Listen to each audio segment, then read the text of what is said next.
Hey, what's up everybody? Jack here. I am on my way to Irwin, Tennessee.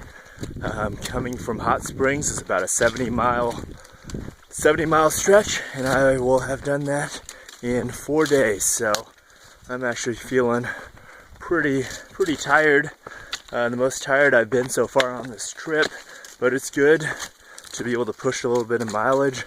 I've eaten most of my food, so my pack is about 15 pounds lighter today, which is really nice, and it's only going to be another 6 miles into Irwin, so I'm going to take it easy today and probably go in, drink a half gallon of chocolate milk because that sounds delicious. There's supposed to be a good Chinese buffet and a Mexican place, so I'm trying to decide which one I want to eat at. Maybe I'll just eat at both of them, and it's been a pretty good week. Met some really cool people. Met a guy named Wisdom. He is a programmer from Austria, and so he's hiked thousands of miles out in Austria, and I guess there was a documentary on German television that was about the Appalachian Trail, which got a lot of German-speaking people interested in hiking the trail. So he's out here. He's not the only German I've met. There's another guy named Taxi, and they just have both have really fun accents, really fun people. And let's see, I camped out on my own, not last night, but the night before that, at Low Gap, and that was an interesting experience. Both exhilarating and a little bit terrifying at the same time. The woods really change when it gets dark. It just, after the sun sets, it feels a lot more menacing and a lot more dangerous. And every little sound you hear, you're wondering, what is that? Is that Bigfoot? Is that something? Is that a bear? Something coming to get me? But all was good. Only thing was that a little mouse chewed through my pack and ate some of my M&Ms, which is okay, I guess. Not really care about the M&Ms, but kind of upset now that I have a hole in my pack, but that's part of it. And let's see, what I wanted to actually turn the video on to record was I had a little brainwave about inspiration and how do we get inspired, why do we get inspired, and how do you use it. And I guess inspiration is pretty synonymous with motivation. Both of them give you that burst of energy to actually go and do something, to go build something, to go take on a challenge, whereas otherwise you're kind of listless and bored and don't want to do anything. So as I've been on the trail, I've been shooting with my camera here.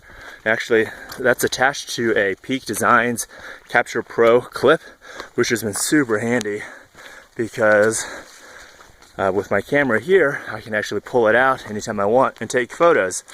Whereas if it were in my backpack, I would just never take any photos. Anyway, that's an aside. Since I have this, I've been finding that whenever I get really tired, I just don't want to take any more photos or videos. And what's been interesting is when I was in Hot Springs, I spent some time on YouTube just looking up other people's Appalachian Trail kind of the higher production value videos, and those made me really inspired to continue taking lots of good shots, give me some new ideas on new shots to take, and kind of my arm's getting tired, reinvigorated me to continue on and keep taking videos. And so that was inspiration for me. And I think the key point in inspiration is that you'll see something, you'll see a video, you'll see something that gives you one, ideas, and then two, it makes you realize, hey, I could do this or something better. And I think one of the keys is finding the people who inspire you, making sure that you relate to them. So that's the reason why someone like Arnold Schwarzenegger is so inspiring and Donald Trump is not. Because Arnold came from a working class background.